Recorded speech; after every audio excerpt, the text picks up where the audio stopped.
gusta pasear por Cádiz, aunque la mayoría de las veces me ponga enfermo con la cantidad de cosas que creo se podrían hacer para mejorarla. No debe ser fácil gobernar una ciudad. ¿Qué digo ciudad? Una comunidad de vecinos, donde cada uno va a su bola completamente. Sin embargo, hay algo que creo que está por encima de la dificultad que tengan las cosas. Y es el interés o la voluntad por querer hacerlas bien. En poco más de un mes nos enfrentaremos a unas nuevas elecciones municipales que nos traerán un nuevo equipo de gobierno. Por eso en la azotea hemos querido reunirnos con los principales candidatos a través de una entrevista más desenfadada e informal, en el formato que ellos eligen. Un podcast o, como en este caso, una videollamada. Nuestro invitado de hoy tiene la enorme responsabilidad de relevar a quien ha sido y es el alcalde de esta ciudad en los últimos 8 años. David de la Cruz es el candidato que presenta Adelante Cádiz en el hueco dejado por su antecesor José María González. Y hoy en la azotea lo recibimos. Muy buenas, David de la Cruz.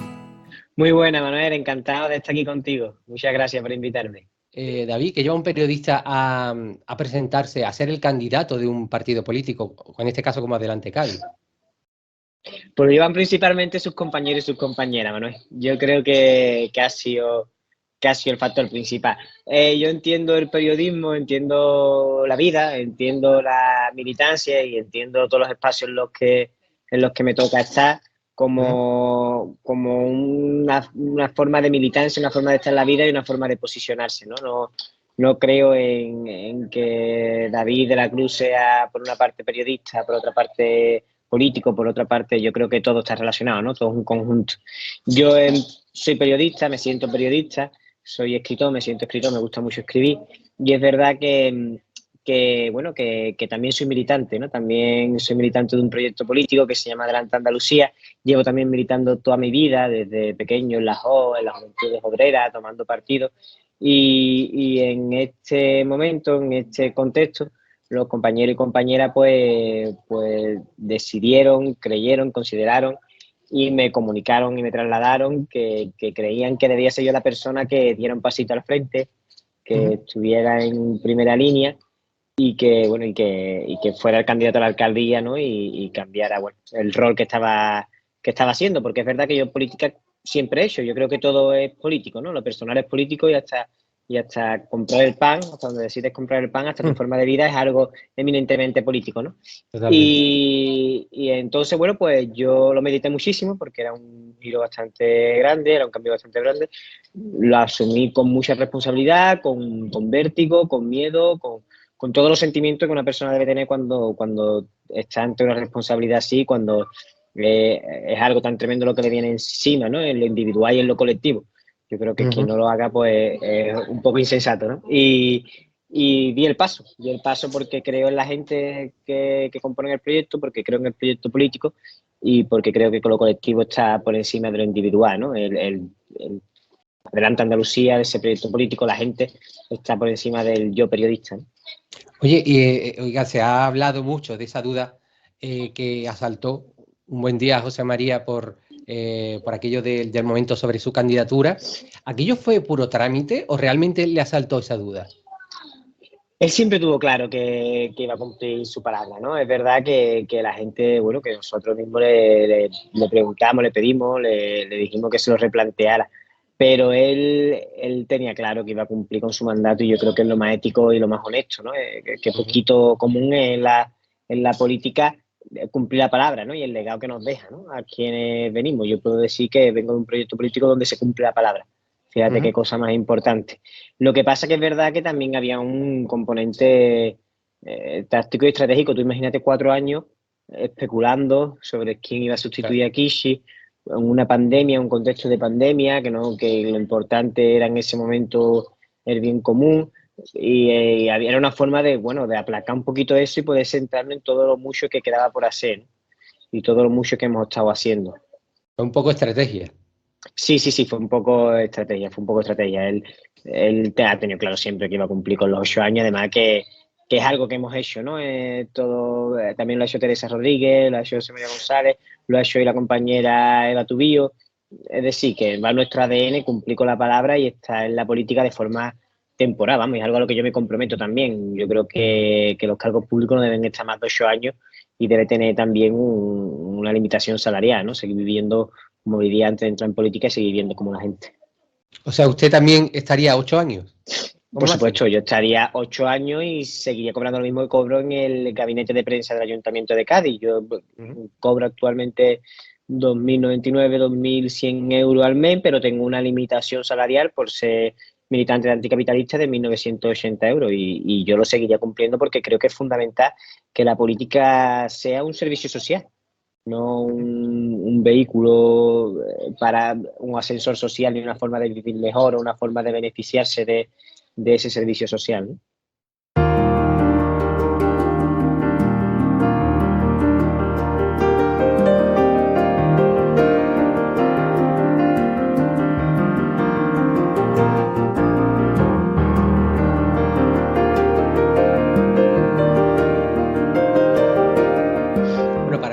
Poca gente, ¿no? A estas alturas que no sepa quién es David de la Cruz. Si a usted le preguntan quién es David de la Cruz, ¿usted qué diría? David de la Cruz es un vecino de Cádiz, de la Segunda Guada, que es padre, que tiene una compañera que es Beatriz Esteve, que es hijo, que es hermano, que es amigo, que es periodista, que ama a su ciudad, que ama a la gente que habitan en ella, ¿no? Que creo que es importante, creo que la política al final es un acto de amor y una persona, bueno, que tiene el deseo, el anhelo o sobre todo el objetivo de que el mundo sea un poquito mejor, ¿no? Un poquito más igual, un poquito más justo y que le toca hacer política en el lugar en el que le vio nacer y en el que le toca estar, que es la ciudad de Cádiz, ¿no? Y desde el municipalismo. Bueno, supongo que ahora tiene poquito tiempo, pero en ese poquito tiempo libre, ¿qué le gusta hacer? A mí me gustan hacer muchas cosas, Manuel. A mí me encanta leer, me encanta escribir, me encanta estar con mi hijo, me encanta estar con mi pareja, me encanta estar con mi familia, con mi madre, con mis hermanos, con mis hermanas, me encanta hacer deporte y jugar fútbol, me encanta que mi tiempo, me encanta dedicar mi tiempo libre a aquello que me apetece hacer, ¿no? Dicen que el trabajo dignifica, o nos han querido vender que el trabajo dignifica, y yo creo que no hay nada más político más importante que el derecho a tener tiempo para hacer lo que a uno le apetece.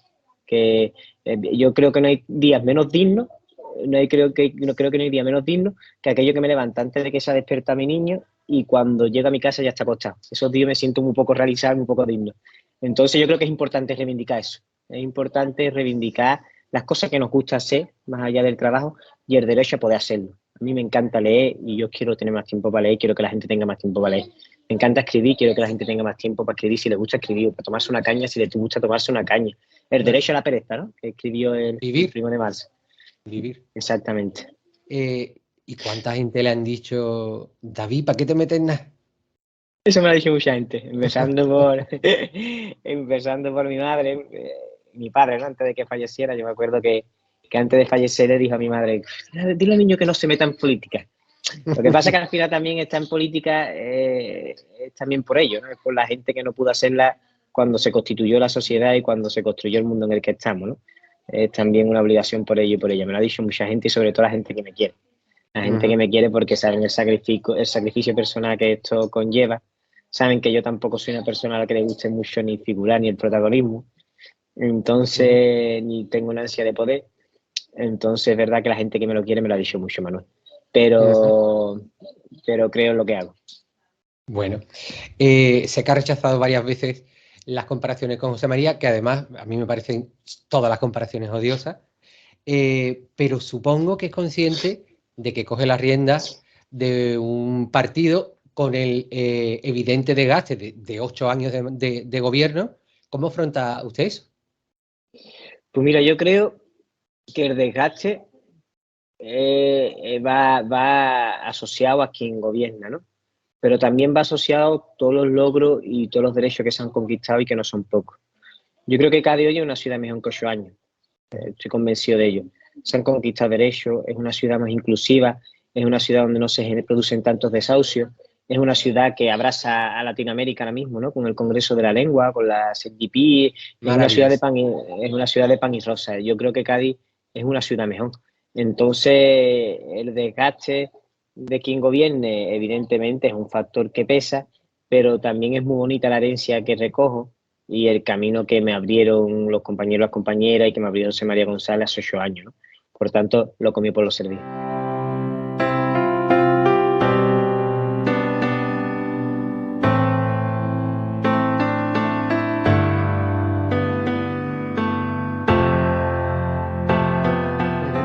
¿Y qué es lo primero que va a hacer si llega a ser alcalde? Escuchar a la gente y seguir cumpliendo con lo que he hecho. Es decir, yo es verdad que tengo un programa muy claro, no tengo una prioridad porque al final el Cádiz inclusivo que quiero conquistar no es un Cádiz de titular, de lo primero que voy a hacer, ¿no? Es un Cádiz de proyectos de calado. Quiero desarrollar una política social más amplia con psicólogos, dentistas y canguros municipales. Ahí, luego hablaremos de eso. Estupendo. Quiero crear el primer bosque urbano de la ciudad, quiero empezar a afrontar con seriedad y con un urbanismo adaptado a la nueva realidad del cambio climático. Quiero generar vivienda pública solamente al mismo tiempo que se regula el precio del alquiler y se regula la turistificación. Quiero hacer muchas cosas y eso tiene que hacerse junto a los vecinos y las vecinas de Cádiz, escuchándolo mucho, participando y empujando a ello donde las instituciones tengan sus límites. ¿Y si no lo es? Si no fuera alcalde de Cádiz, estaría pues a disposición de mis compañeros y de mis compañeras, de mi ciudad y donde considera que debo estar. Evidentemente, pues si toca hacer una posición, la haré lo más honesta posible, la más constructiva del mundo, e intentando siempre pues desarrollar y empujar porque se lleve a cabo el programa y el Cádiz que creo que es mejor para los gaditanos y gaditanas. David, yo muchas veces pienso y digo, ¿cómo se le quedará el cuerpo a David cuando lee algunos titulares en algunos periódicos? Qué pena, ¿verdad, Manuel? Qué pena, es verdad. A ver, yo creo que hay muy buen periodismo y quiero quedarme con eso siempre. Sigue habiendo muy buen periodismo. Ahora durante el Congreso de la Lengua se ha demostrado. Pero es verdad que hay otra parte del periodismo, hay sectores del periodismo que yo creo que están entre el clickbait y que hacen más propaganda electoral que política, que quizá se ha no sea desvirtuado. periodismo, ¿no? Efectivamente, se ha desvirtuado. Yo creo que el periodismo en este contexto tiene una profunda crisis de precariedad que creo que también condiciona mucho a la gente que hace el periodismo. Creo que el periodismo ahora mismo está muy condicionado por la precariedad y por las condiciones laborales que tiene la gente que se dedica a él, ¿no? Al final también hay gente que tiene que pagar la hipoteca, al final hay gente que vive en el alambre y al final hay gente que no es libre cuando tiene esos condicionantes, Claro. ¿no? Eso es una realidad. Y entonces, pues me da mucha pena porque es verdad que es muy difícil dedicarte actualmente con condiciones dignas laborales al periodismo, ¿no? Y bueno, y claro, y aparecen los OK Diarios, aparecen los periódicos locales Madre mía. que a veces hacen lo que hacen. Y ocurre eso, Manuel, pero por contra te ve alternativas súper bonitas, ¿no? Como de gente de cooperativas de periodistas que desarrollan la profesión de forma honesta, de forma preciosa. El Salto, el Diario.es, alternativas que son preciosas, ¿no? Y bueno, y al final hay que quedarse con eso. Y yo creo profundamente en el periodismo. Creo que sin periodismo no puede existir una democracia real y el periodismo es un factor fundamental para informarse en este mundo de la sobreinformación. Bueno, esperemos que sí. David, una duda que me asalta. ¿Por qué el estadio, el nuevo Mirandilla, sigue sin tener su rótulo oficial? ¿Qué ocurre? Se han cargado y ha tardado un poquito más con todo esto el contexto de la guerra de Ucrania, con toda la falta de materiales. También es verdad que está lo importante y lo urgente, ¿no? Lo del cambio de nombre, las nuevas letras es importante, pero no urgente. Desde mantenimiento urbano, desde la delegación se han priorizado otras cosas, pero ya están cargadas y yo creo que prontito estarán las nuevas letras del estadio para que luzca bonito el nuevo Mirandilla. Al que mañana hay que ir. Claro, es verdad, que usted es cadista también. Yo sí, vale, sí, bastante cadista. David, ha propuesto usted un bosque urbano que a mí me parece una maravilla porque además creo que va a cambiar la fisonomía del paseo marítimo, ¿no? De manera además muy, muy notable. Y claro, del tirón se le echan al cuello y le dicen, es que usted tiene, bueno, usted o el equipo ahora de gobierno, tiene usted el Parque Genovés como lo tiene. ¿Usted es consciente de que el Parque Genovés no está en las mejores condiciones? El Parque Genové tiene margen de mejora y se va a mejorar el mantenimiento, ¿no? Y yo creo que ya que se está notando, de hecho. Yo soy muy asiduo al Parque Genové. Me gusta mucho el Parque Genové con mi niño, de hecho, vamos, que soy bastante. También es verdad que hay un factor de derrotismo y cada vez que tú haces una iniciativa, ¿por qué no lo has hecho antes o esto está tal, ¿no? Yo creo que el Parque Genové y el bosque urbano no tienen nada que ver. No tienen nada que ver, son dos conceptos exactamente diferentes y es como comparar, no sé, política social con política de movilidad. Son conceptos diferentes. Hábleme de ese proyecto. Claro, el Parque Genové, en este caso, es un parque de siglos anteriores en el que se desarrollaba imponiendo el urbanismo por encima de la naturaleza. Es un concepto de otro siglo, ¿no? Con especies botánicas que no son ni autóctonas de esta ciudad, con mantenimiento, por tanto, diferente y más costoso, tanto no solamente económicamente, sino también de recursos naturales, porque tiene que mantener árboles que no son propios de aquí, y es al final pues un jardín, por llamarlo de alguna manera, un jardín urbano. El bosque urbano es la renaturalización del espacio. ¿Cómo serían nuestros espacios verdes sin la huella humana? ¿Cómo serían si no existieran, cómo serían las zonas verdes de las ciudades, si no hubiese existido el cemento, la huella humana y ese afán por el alquitrán, ¿no? Y el cemento y el gris por encima de la propia naturaleza? Son especies propias, son especies autóctonas, especies de aquí que están adaptadas a la nueva realidad climática, especies que generan sombras, son especies que generan vida, que generan una biodiversidad por sí mismo y en el que sobre todo prevalece la vida, ¿no? Al final hay un proyecto muy bonito en Málaga que es referente, que es, bueno, aquellos árboles que crecerían de forma natural, ¿no? Y todo eso, pues claro, pues condiciona que necesita menos mantenimiento, que necesita menos recursos hídricos, ¿no? La sequía es una realidad a la que nos enfrentamos y sobre todo son espacios más seguros, porque los árboles están arraigados, los árboles no van a caerse porque están adaptados a esa realidad climática. Claro. y no necesitan, y están adaptados a ese cambio climático que nos tenemos que enfrentar y tenemos que abordar. En el bosque urbano, renaturalizar el espacio, prevalecer la vida por encima del cemento y hacer especies autóctonas y protegidas. Hablaba usted antes del derrotismo. ¿Cádiz es una ciudad difícil de gobernar?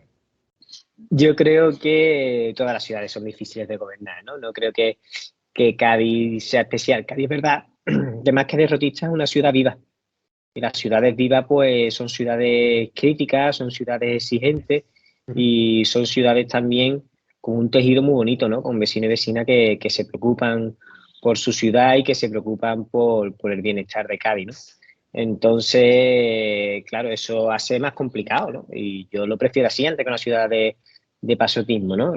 Cádiz es verdad que lo mismo que te critica después es ejemplo de lo común. Y ejemplo de volcarse con un congreso de la lengua, ejemplo de volcarse cuando hay un desahucio y un vecino puede ser expulsado de su vivienda, o ejemplo de volcarse cuando un vecino necesita un plato de comida encima de la mesa, ¿no? Por tanto, yo creo que más que derrotista es una ciudad viva y es una ciudad que la hace grande los vecinos y las vecinas de la ciudad. ¿Quiere usted psicólogos, dentistas y canguros municipales? Hábleme de eso. Yo quiero conquistar más derechos, Manuel. Yo creo que las ciudades, que las sociedades, cuanto más inclusivas son, cuanto más digamos, favorezca las circunstancias concretas de vida de la gente, son ciudades más bonitas, son ciudades más libres. El principal problema actualmente en el Estado y en el mundo es la desigualdad. Eso lo están recogiendo, ¿no? Una desigualdad que se ha agrandado con la pandemia, con la anterior crisis económica, con la actual guerra. Ante esa desigualdad, nosotros planteamos una sociedad más inclusiva, que conquiste más derechos, para que la desigualdad sea menor, para que haya cosas que no sean privilegios. Te pongo un ejemplo. Los psicólogos municipales. Evidentemente, esto lo debería de cubrir el SAS, lo debería de cubrir la Junta de Andalucía y el Servicio Médico, pero si el SAS está desmantelando la atención primaria y no va a actuar, tampoco podemos quedarnos de brazos cruzados. Hay una realidad actualmente de que han aumentado los trastornos alimenticios en la juventud, más de 400.000 jóvenes lo sufren. Hay una realidad de que han aumentado los suicidios, más de 4.000 en el último año. Hay una realidad en que los problemas de salud mental se están agravando, especialmente, bueno, a los menores de 35 años. Ante eso proponemos psicólogos municipales, un equipo que tengan una visión integral, ¿no? Que también tengan una visión orientadora de trabajador social y de psicólogo municipal. Evidentemente, ante eso también exigimos condiciones dignas, porque muchos de los problemas mentales, de la salud mental, vienen de los trabajos precarios y vienen de los alquileres elevados y de lo difícil que se hace la circunstancia de vida.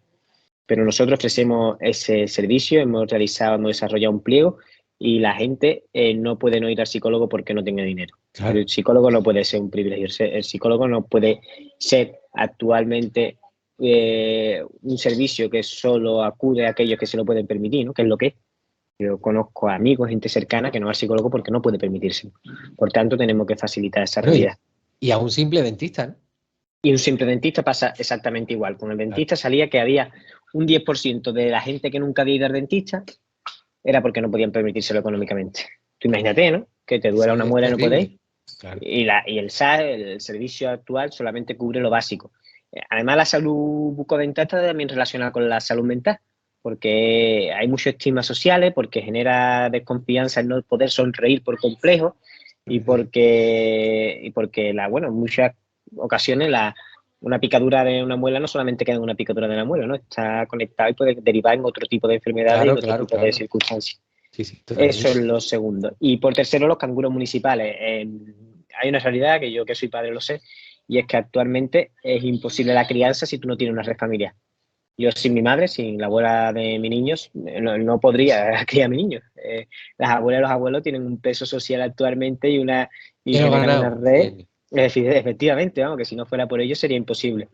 Por tanto, ¿qué pasa con esas familias que no tienen esa red familiar? ¿Qué pasa con esas madres que no tienen esa red familiar?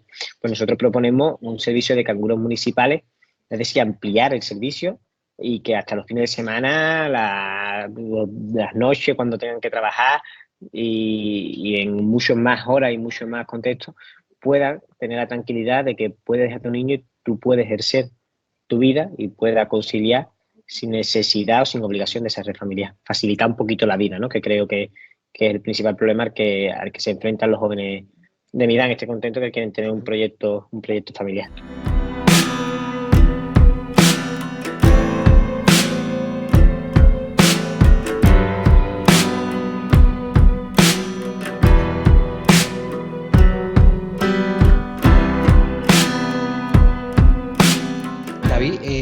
Yo cada vez que paso por Cádiz hay una cosa que me produce mucha impotencia y son las numerosas fincas que hay abandonadas. Yo creo que hay como en torno a 80, ¿no? Me parece que en el último recuento, no sé, no lo sé bien.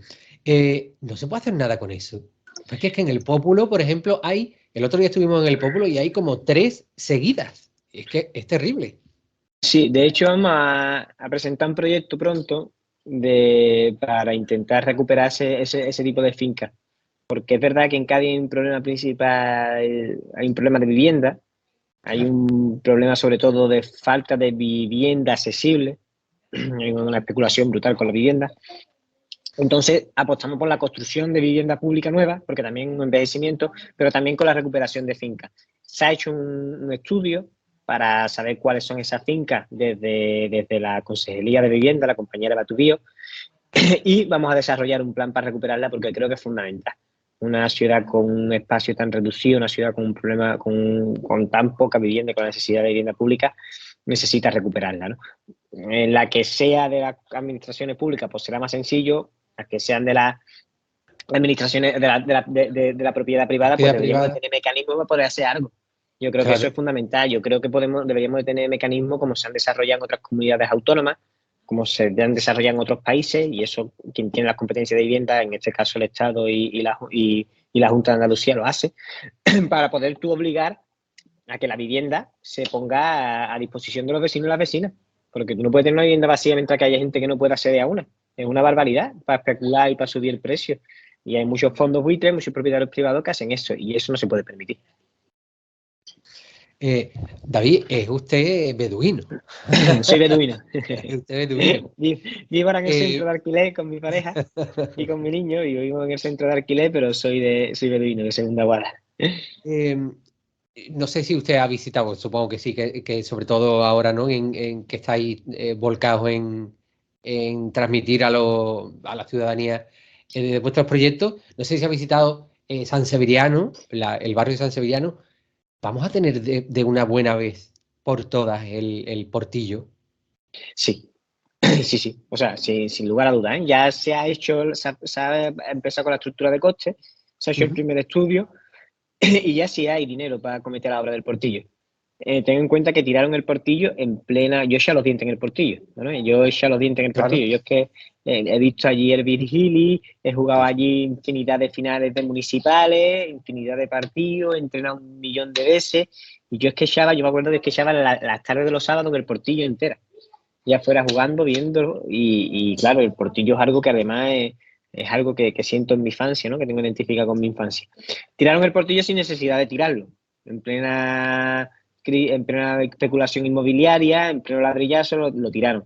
Además de tirarlo, endeudaron al ayuntamiento con 275 millones de deuda. Porque tú imagínate, se han saneado las cuentas, ya sí se puede realizar obras de envergadura y el Portillo está entre las prioridades. El Portillo ya se ha dado el primer paso con la estructura de coste, con el primer estudio de coste y yo creo que en 4 o 5 años, en cuanto se pueda, va a ser ya una realidad que el Portillo sea el pabellón, ¿no? Ese polideportivo que Cádiz necesita y que sea exactamente con los mismos recursos y las mismas funciones que tenía antes.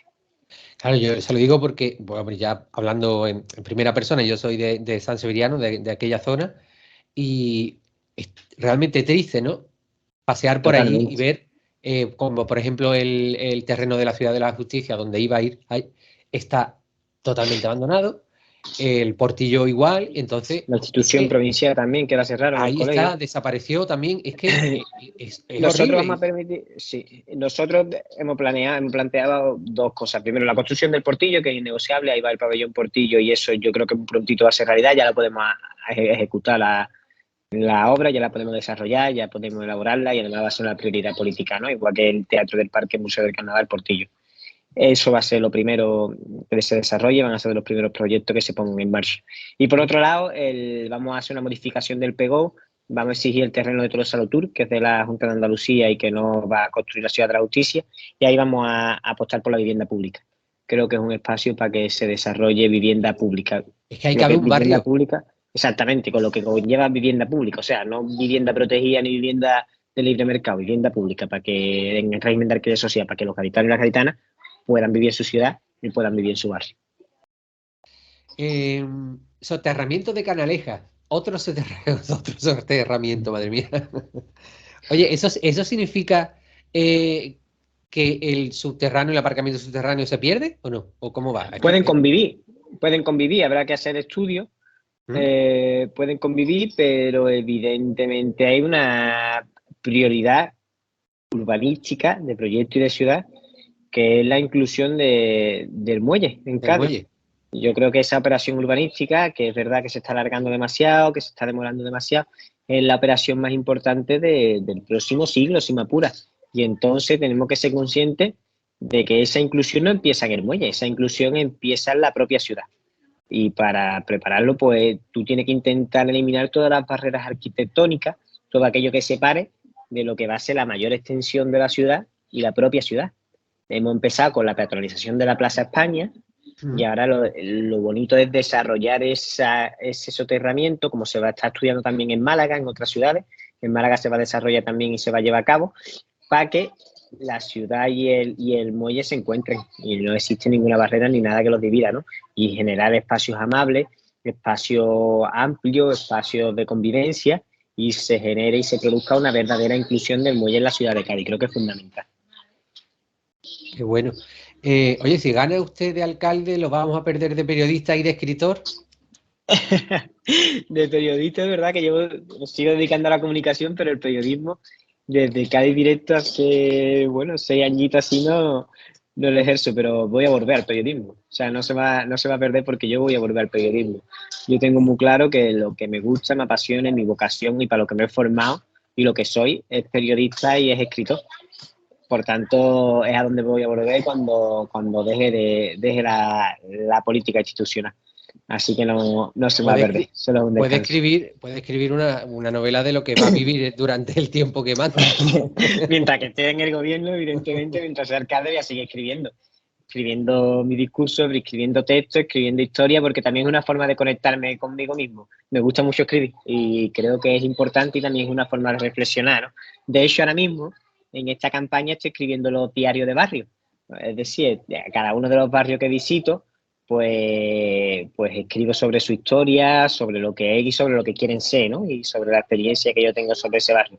Porque creo que es importante mirar al pasado para saber dónde va el futuro dirigido, ¿no? Y eso es lo que intento hacer con el diario de barrio, no una visita sin más que tú dices, aquí voy a arreglar esto y te voy a arreglar esta calle, no, sino una reflexión profunda del entorno, del barrio y de los espacios donde viven los gaditanos y las gaditanas, ¿no? Pues David, no quisiera yo despedirme sin preguntarle si las luces de carnaval se han ido para no volver. Evidentemente no, eso ya lo dijo mi compañera Lola, yo también. Lo bonito de la política es saber cuándo no estás equivocado y reconocerlo. Nosotros quisimos priorizar las luces de Navidad en detrimento de las de Carnaval. La gente considera que eso es un error. Nosotros entendemos que la gente considera que es un error. Lo asumimos y lo rectificamos.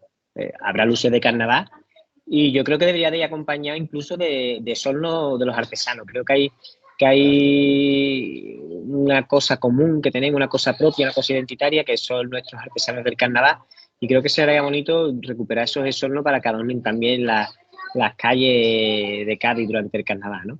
Así que vamos a recuperarlo y vamos a mejorar, que es de lo que se trata cuando se equivoca la gente, ¿no? No ser autoritario ni déspota ni decir ni nunca reconocer los errores, sino ser reflexivo, asumir la crítica y mejorar. Siempre estaré, hay gente que no, pero yo siempre estaré con la parte de que los políticos puedan equivocarse y luego pueda asumir su error. Es que no pasa nada. Claro, yo creo que hay que hacerlo con naturalidad, ¿eh? Hicimos una apuesta, creíamos que era importante. Es verdad que también hay que tener en cuenta muchos contextos, ¿no? Hay que tener en cuenta, bueno, que el precio de la luz en el que estábamos cuando tomamos esta decisión, lo caro que estaban los esornos, ¿no? Porque había subido mucho los materiales con todo el contexto de la guerra de Ucrania, y la necesidad y la petición de los comerciantes de que priorizáramos las luces de Navidad. Hicimos eso y nos confundimos porque es verdad que tuvimos que hacerlo en detrimento de la de Carnaval. Y cuando nos hemos dado cuenta, pues nos hemos dado cuenta de que tienen que convivir, que tienen que haber luces de Navidades y tiene que haber luces de Carnaval. Y eso vamos a hacer. Vamos a hacerlo y ya está, y mejoramos y hacemos esa apuesta y entendemos perfectamente la crítica. Bueno, pues David de la Cruz, candidato a la alcaldía de Cádiz por Adelante Cádiz, le doy las gracias enormes, una gracia enorme, y le deseo mucha suerte, diciéndole lo que le pienso decir a todos los políticos: quieran a Cádiz, cuídenla, por Dios. Por supuesto, a Cádiz, Manuel, y a los gaditanos y las gaditanas, ¿no? A quien la componen. Un saludo. Un saludo muy grande y un abrazo.